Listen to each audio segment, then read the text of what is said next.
means that keeps the place running, that has to continue.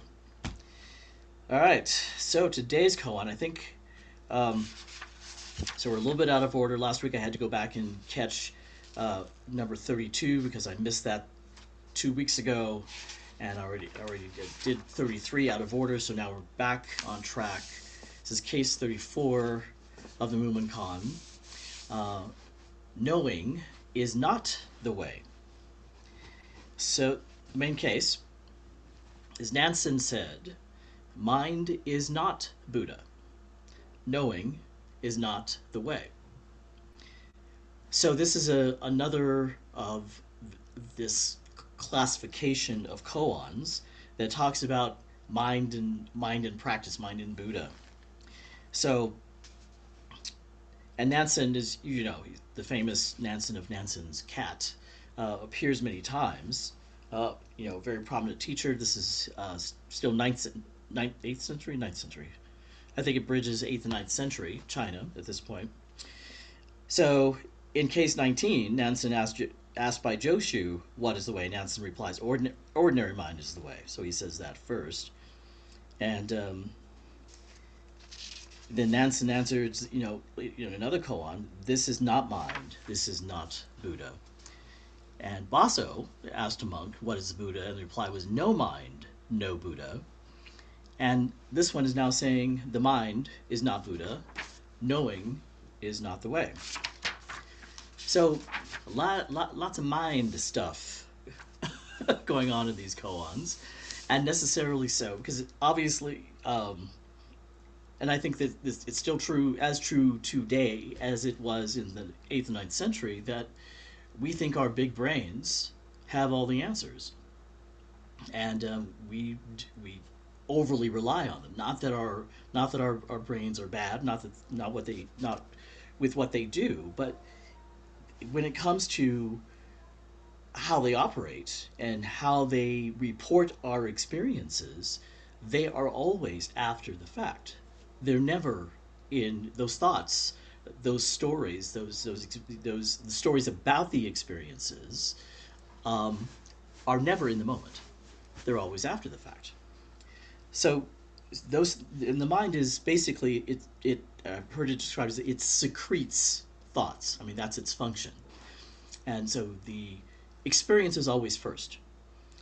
And what this practice does specifically, what these koans do specifically, is break up our over dependence on these thoughts, because we think, therefore, we think we think we am because we think.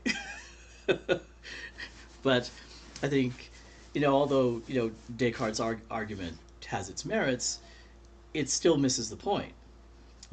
It's really the experience that comes first, and the thoughts we have are always a report about the experience several seconds later, and then that morphs into some grandiose story that we have in our heads about our experiences, and then it becomes this memory that is, and Mazuma Roshi put it quite succinctly when he said, memory is a lie. And I've had that direct experience myself when I've, in present day, I'll think I'll have a thought about something that happened so many years ago, and I think, oh, that was monumental. That was absolutely the best, most important experience I ever had. Then I go back to my journal entry, and it either isn't mentioned, or it has such minimal, attributes attributed to it at the time. So our memories, will tell us a different story depending on when we're thinking about it. And we have to remember that our memories are happening now. They're not happening when when that event happened. They're happening right now. And that story has changed. You have changed, and oftentimes it has become exaggerated. So that's just the extreme of, part about what our minds do. But even in the instant of things happening, it takes a few seconds for our brains to register. You have long snatched your hand away from that hot stove before your brain registers, oh, hot. So that thought is always late. But your instincts, your experiences are never late. They are what is in the present, and that is our natural state, and that's the state that we work so hard on to get to. And it's not a state that we get from outside. It's a state that's already there. That's the enlightened state that we already have, and it's a matter of just peeling away all of those things that we think are important, um, and really getting to that true nature, that true direct experience of life itself. So, and these koans are have slightly different presentations because each person that is asking the question in each situation, in each time that question is being asked, what is the Buddha? It's a different person, different student, different circumstances, and so the teacher tweaks the answer appropriate to that experience, that person, that instance, that particular time. So the answers in Zen are never rubber stamped, even though the questions are the same. There's several koans about what is the Buddha, several koans about why did Bodhidharma come from the West, and every single time the answers are different because each instance is different, and each time you experience these koans is different, and your answers will be truly yours. When you have that direct experience and you present those direct experiences to a teacher, that's it. It's uniquely yours, and that's an experience that no one can take away from you. If it does get conflated with thoughts, it's the teacher's job to kind of break that up and say, they bring you out of Doksan and say, do that again because it's not quite it. Because we still make that mistake. We, we may have an experience and we think, oh, that's it. Let me run into Doksan and give that presentation. By the time it gets to Doksan, it's gone. It's late. It's old. Not the answer anymore. So when you are in that moment, and Tenshin says this all the time, and those of you who've been in Doksan with Tenshin, you've heard him say you have to answer with live words, living words, and those are the words that are alive right here, right now, because anything that isn't right here, right now is dead. It's gone. Old. Not the answer. So it is always what's in the present, always what is happening right here, right now, and not what you remember from your experience on the cushion 5, 10, 15, hours or minutes or years ago. So the commentary on this is very telling. Mumon's commentary: it should be said by Nansen that he has grown old, and he knows no shame. Just opening his stinking mouth, he exposed the disgrace of his own household. There are very few, however, who are grateful for his kindness. I think you've heard me say this many times, that the worst thing we do with koans is talk about them, because they don't exist in talking. They don't exist in this expression. They are just hollow words. So, but it's really the only way to actually pass this on. We have these forms that and many people who go to Zen centers often complain about, why do we do all this bowing? What's with all these forms? And you enter this way with the left foot, and you bow at this time, and you have to turn and bow another way. I mean, the forms are just endless. But we all have forms. They're ways of organizing our life, of keeping us on track. Probably you have habits that you've developed for your morning ritual, and most people, especially me, I don't bother. I'm not conscious before my cup of coffee, but I have to get from my bed to the coffee pot, and there's several things that happen before I get there, and those are in habit. Those are forms. Those are the forms we use. And the same thing with Zen Center. Those forms are there to allow us to work together, move together, practice together, with hopefully limited disruption. So in the Zendo, we bow and we turn the same way, so we're not running into each other. So the bows are ways of acknowledging the space, and reminding us of why we are there. So that's all they are, and they do hold the practice together.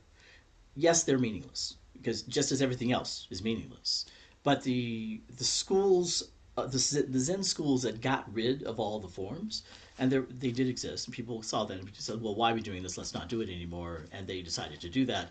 Those schools are no longer around. So there is something about the forms that human beings need. We need these habitual ways of doing stuff in order to keep ourselves on track and to keep going. So they serve their purpose despite the fact that they really have no meaning. So they're important in that respect. So, and one of those forms is Dharma talks, is in talking about koans and talking about the Dharma. And so we do this. We've done this for a couple thousand years now, and it does work. However, it's not the most effective way to study koans. And so yes, and Nansen had it down to a science. He he had his monks who were quibbling about that cat, and he in very short order shut them up. So give me a turning word or the cat dies. And everyone fell silent. No one said anything. The cat died, allegedly. So some people say he probably motioned that he killed the cat as symbolically. I don't know. I wasn't there. Um, but that's the story that we have. So Nansen was very succinct in his teaching and how he presented things, and he does it once again. Nansen said, "Mind is not the Buddha. Knowing is not the way." So this knowing, and we know that it comes up on the list of hindrances because people, and we've I can't remember which teacher that was. After he had his direct experience, he was the Lotus Sutra scholar who had his wheelbarrow full of all of his books and all his scholarly works going up the monastery. Then he has this experience and he burns all of his books because he realizes that that direct experience is far beyond anything that he could have learned from any book or from any words. So, excuse me. This is the stinking mouth that Muman was referring to, that Nansen has, and that the disgrace that Nansen has exposed is that, yeah, we're doing it again. We're talking about the Dharma. We're engaging in this form that we know is not the direct experience of the Dharma. So, but we do it anyway, and it's out of this abundance of compassion that we do this. And Nansen was extremely compassionate with his teaching, and he's one of the important pivotal teachers of the Tang Dynasty, for which we would not be practicing had it not been for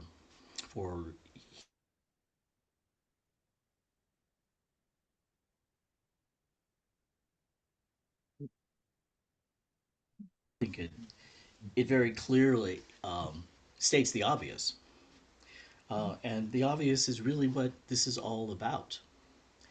Um, oh, can you guys still hear me? I got a message says my internet's unstable, so I'm still coming through.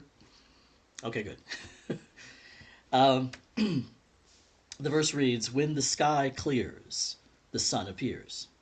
When the rain falls, the earth is wet. With all his heart, he has preached everything, but I fear nobody can believe it." So, yeah, and let's start with that last line. Belief in Zen is a very complex um, category. I'll list it as a category. Um, Certainly, if you talk to most other people who engage in faith-based religions, they've probably got some sort of cliche about what they believe. They believe in the Lord Jesus Christ. They believe in the Prophet Muhammad. They believe in um, the Mary, the mother of Jesus. They and they have that down because they've got it's the so-called elevator conversation. If someone asks you what you believe in, how can you present that in as few words as possible? by the time you ride the elevator from one floor to another. We use that in business. If you want to make a pitch to an executive, you gotta do that when you see him on the elevator and get it done, and convince him in that amount of seconds, in those few seconds. Um, Not so easy with Zen Buddhism, um, because it's really what you find is when you read a lot of these books. Because I came to Zen by way of Alan Watts, and Alan Watts spent a tremendous amount of time telling you what Zen isn't, what Buddhism isn't, and it's much easier to express what it isn't, much more difficult to talk about what it is. So, because it really doesn't form itself into belief, because belief is something that people are hanging on to, that are usually made up of dead words. I mean, they're cliches. They're things that people hang their faith on, but may or may not have had a direct experience of. And that works. I'm not saying that those are bad things. It gives them kind of a touchstone, if you will. That they believe this, and it reminds them that that's where their beliefs are, and that and if their behavior is not in alignment with their belief, they can self correct that way.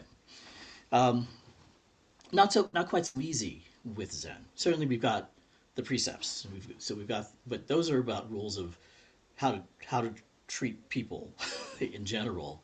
Um, those aren't necessarily beliefs, and those same types of beliefs come up in both religious and non-religious groups and laws and gatherings. So those don't I don't I think those fall into a different category rather than belief. And we've got our three pillars: great faith, great doubt, and great tenacity. Um, Again, kind of methodological rather than belief. So, yeah, we come to this practice with a little bit of faith that all this meditation and sitting for hours and hours on it is going to do us good. That takes some faith, I think, but it's not necessarily doesn't stay in the category of blind faith, because you either have an experience of the sitting that brings you back, or it doesn't, because there's nothing that makes you come back. But if you have an experience that works for you, that goes beyond the experience of the pain, usually you'll come back. You'll continue sitting. If you don't, and you don't see the usefulness of this, you move on. You go do something else. There's nothing in this that forces you. There's no heaven to achieve or hell to avoid. In this practice, uh, there's your direct experience, and that's all that either keeps you or doesn't keep you. So belief is not a category we deal with very well, and and for me that's a good thing, and maybe it's a good thing overall.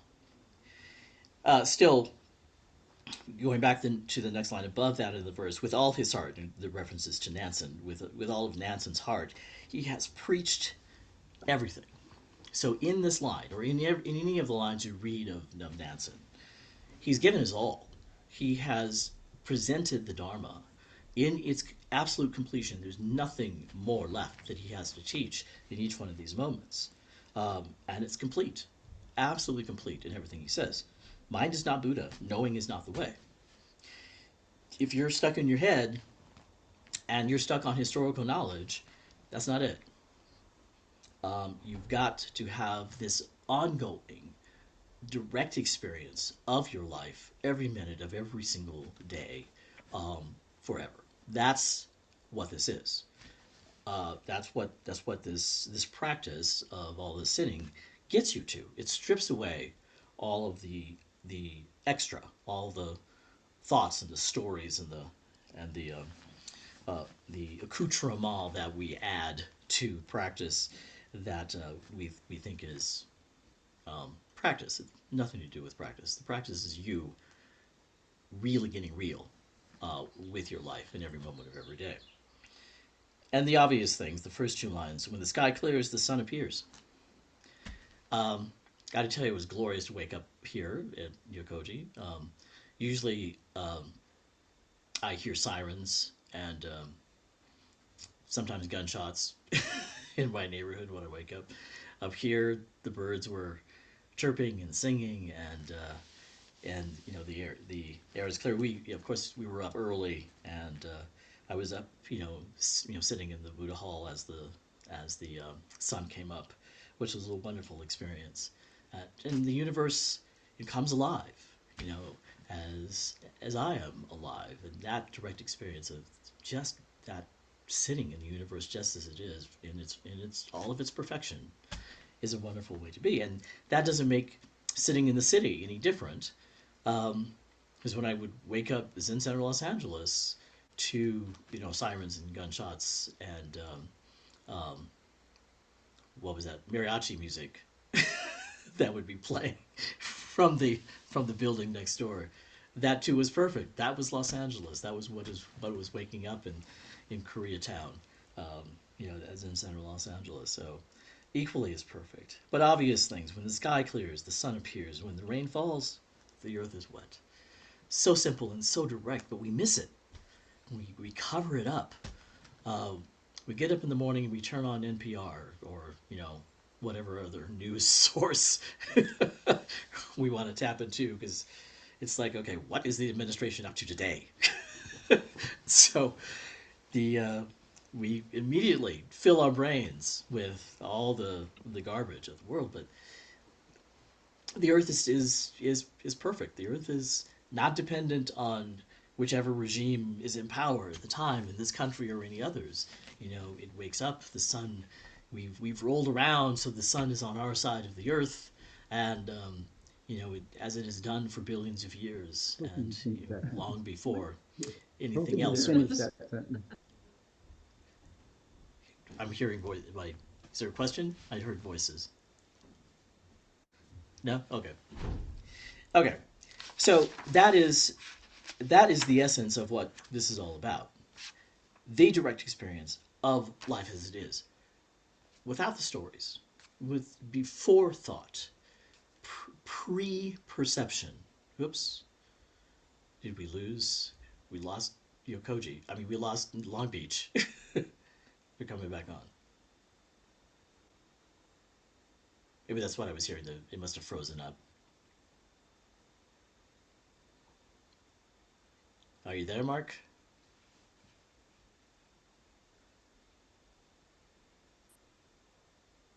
Give them a couple Right. seconds. Ah, you're back. You were going Okay. to say what happens when the sun comes up.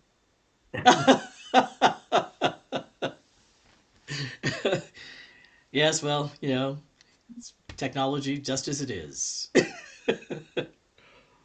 about that?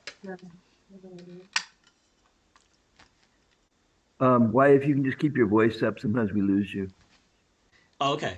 I'm gonna move this just a little bit closer, so because it's using the microphone in my earbuds. So is that better? I'll try to speak a little louder. Good Are enough. you good? It's good enough. Okay, good. Sorry, we'll have my audio equipment back next week, and because I know we struggle with the Zoom sound. So that was basically it. So questions, comments. How did you? Those of you who read I didn't talk much about. Let me just briefly look at what Aiken Roshi, his commentary adds to this. Not much. He basically says the same thing as Yamada Roshi. Um,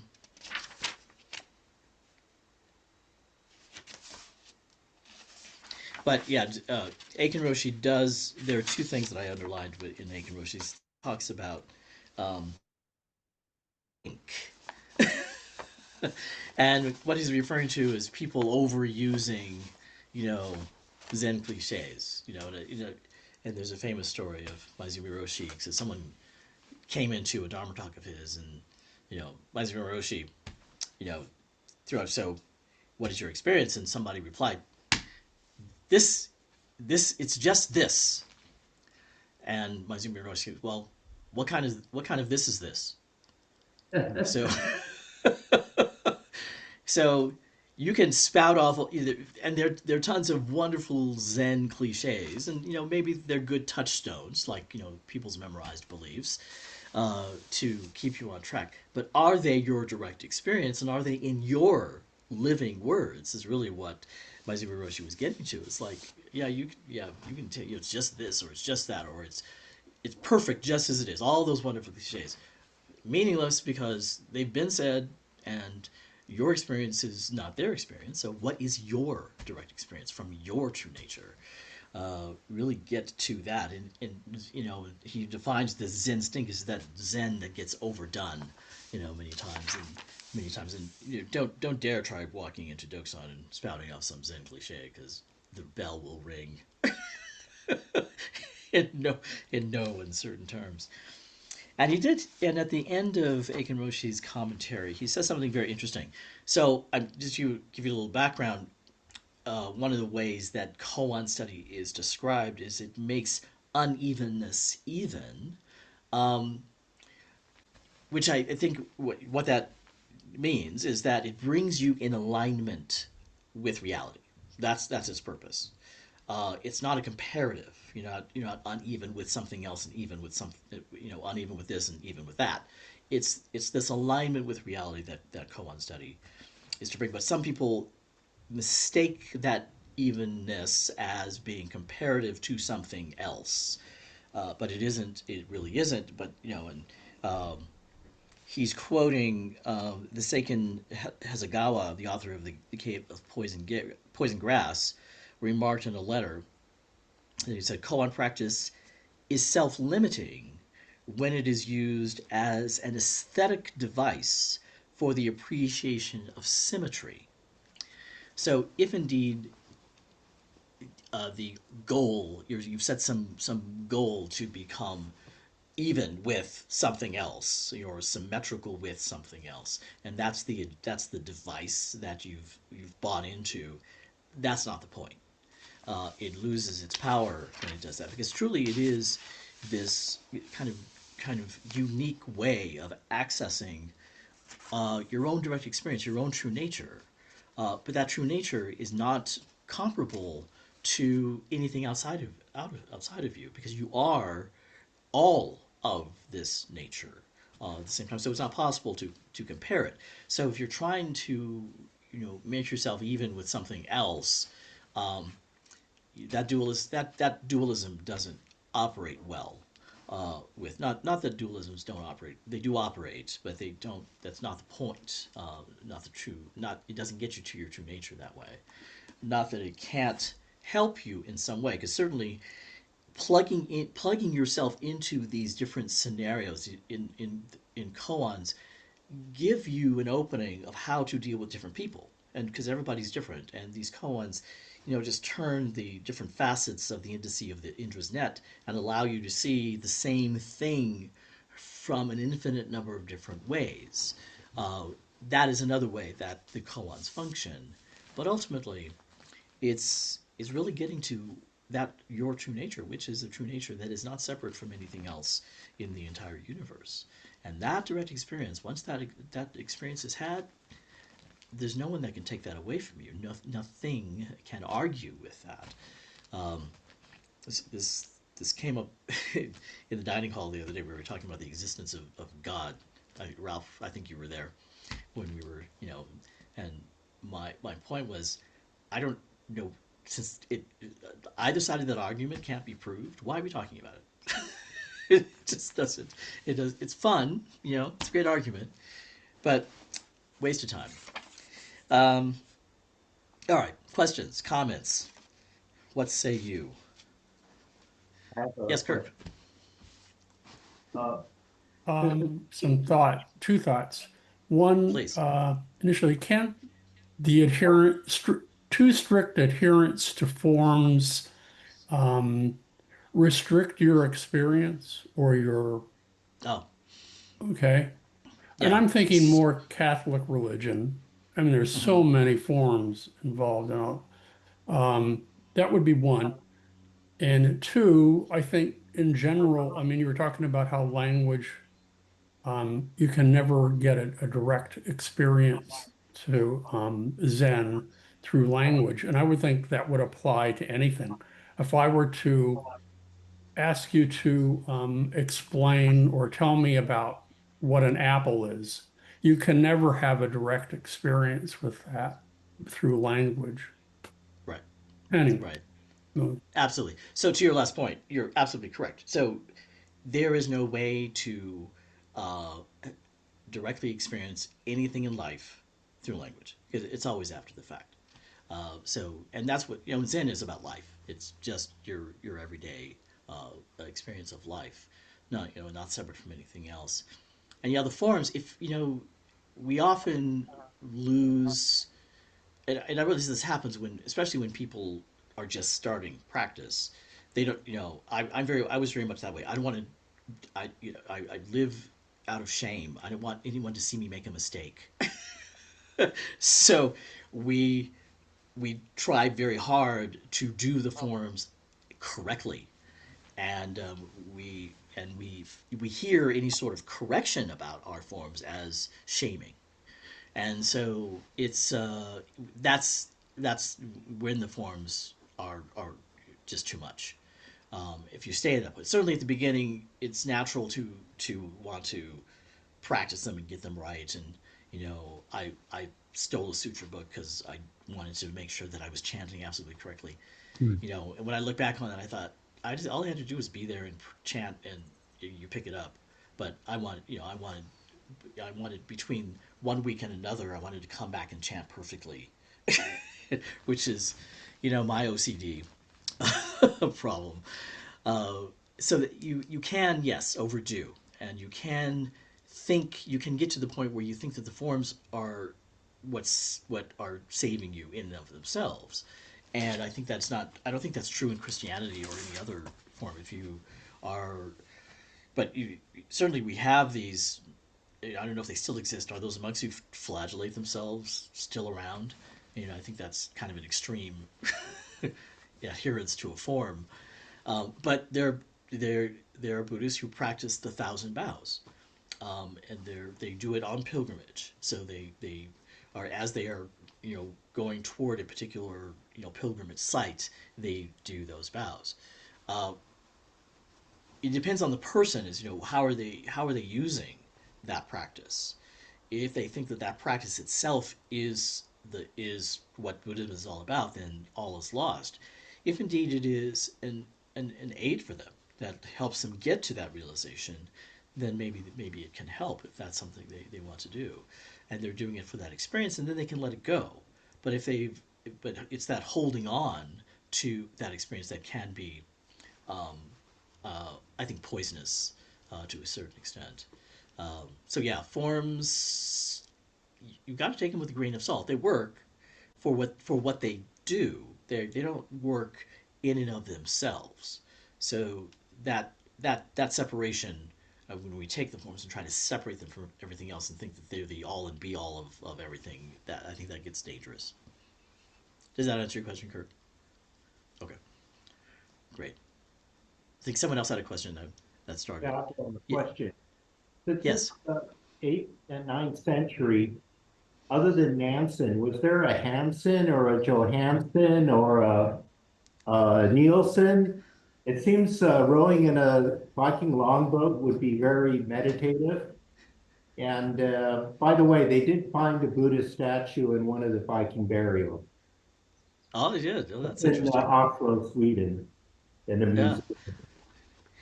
Well, the Vikings got around long before anybody else from Europe, anyway. Um, so that's great. I hope they picked up more than just the statue.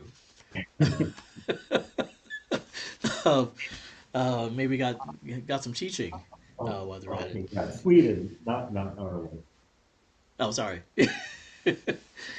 um, It's the yeah, Swedish the word was names. I mean, roughly there were conjunct several. word, so yeah. I'm sorry, I missed that last part.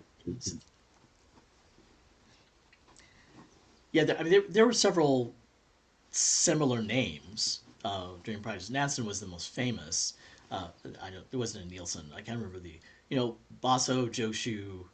Um, there were a lot of very prominent teachers in large monasteries that were around in the eighth and ninth century. Um, and Tang Dynasty was very supportive of that practice. The other dynasties, not so much. As a matter of fact, some of them were, who soon later on in the ninth century is when one of the first major persecutions of Zen monks. They had to go into hiding. It's when the kind of the Raksu got created, and they would wear it under their clothes so that they wouldn't be killed. Because basically, whoever that emperor was, I don't remember his name, um, what had standing orders, to if you see a Buddha, literally kill him. um, so that did happen. There were several eras of persecution of Buddhists in China over the centuries, and late ninth century was one of them. But Tang Dynasty, early, which is late eighth, early ninth century, did produce a lot of teachers, and where a lot of the koans do come from that era. Not all of them, but certainly from the Mumonkan. I think most of these are from that time. Did that answer your question? Yeah. Okay, great. Other comments? Other questions? Yes, I see a hand in the corner. Oh, yeah, you want to Oh, there you comment? are. Hi, I'm back. Hi. You're welcome Um, back. yeah, I think I'm gonna be able to do pie with you next week. Next week. Yeah, What's the date next week? Is that is that the first of it's, you? um, what is it? Oh yeah, It's July, That'll be July 5th. July July 5th, 5th. yeah, Saturday. July 5th is the day after the 4th. Okay. Well, it's a holiday weekend. Can we postpone to the week after that? Fine with me. Okay. Oh, That I'll way, stick is it? around. I think more people will be around because I'll bet that several people will be July. gone for the Fourth of July weekend. Um, yeah. So let's do it. Whatever this. So the fifth. What's 7 plus 5? Is that the Okay, 12th? okay, I'll put it in my Okay. calendar. And I had Okay. Great. a comment, on something that Please. came up during your talk. Um, uh, it the words that you used reminded me of a Cantonese idiom that my husband used, and I'll put that in context and then take it back to the talk. We were Hmm. watching PBS NewsHour, and our commander-in-chief was on the air talking, and he said something just totally outrageous, incendiary, unhelpful. And my husband is sitting next to me, and he goes, "Hi," and he uses this really strong Chinese expletive, and then he like leaves the room. So I'm like, Uh, I'm thinking, what did you? So during the break, I follow him and I say, what did you say? When Trump was talking, and he says, "Stinky mouth." Hmm. So ah. so there's a common idiom in Chinese and Cantonese Chinese Uh, for, and then he said it's the worst trait in a leader. uh, Like everybody knows, like stinky mouth is like you don't do it. So it's really, I yeah. thought really interesting, and I thought, well, how does that apply to us? Because obviously, and I thought, how many times do we use stinky mouth? There's Yeah. nobody to like point it out or you know, it's like it's Yeah. Yeah. Yeah. universal. Yeah. Well, I mean, he's a you know he's a wonderful teacher of what not to do. Yeah, you can feel it viscerally. It's like Yeah. in jazz, like Yeah. He's so so unaligned with reality that and I hope that people are learning that because I think people are beginning to get it, that yeah, some people anyway, yeah. that Except that there's just 30%, something. the 30% that don't. Yeah, there'll be those who I don't think they ever really listen to what he says. They just believe whatever he says. But I think that people are beginning to pay attention and realize that what he's saying isn't aligned with reality. It's what Yeah. it may be what he believes. I don't know, but yeah, stinky mouth is it's a probably the cleanest way of saying Yeah, that. yeah. It's something stinks, so Yeah, don't say it. Yeah, I'll think that. Tell your husband he's taught me a new application for that word. Maybe I'll ask him to write it down, and I'll make a little Oh, picture. and the characters. Yeah, Yeah. yeah, Yep. and as far as the pronunciation, you can probably pronounce it in Mandarin too if you prefer, but I actually think that the Cantonese is more in line with the Southern Zen roots. I think they probably talk in Cantonese a lot. Oh, maybe. I don't know that much about the history, but could be. But I'll also find out how to pronounce because those characters would be pronounced differently in Japanese because they use the same Right. characters, but they pronounce them differently. And I wonder if there is a Japanese Indian who's thinking that, I bet there yeah, is. probably they, Yeah. yeah. I'll ask the sensei at Zenchuji and see if Yeah. he's familiar with it. Was it poison? Well, what? Yeah. Couldn't hear that. Thinking is better though, because thinking is just like, it's just like perfect. There's an aside going on over here.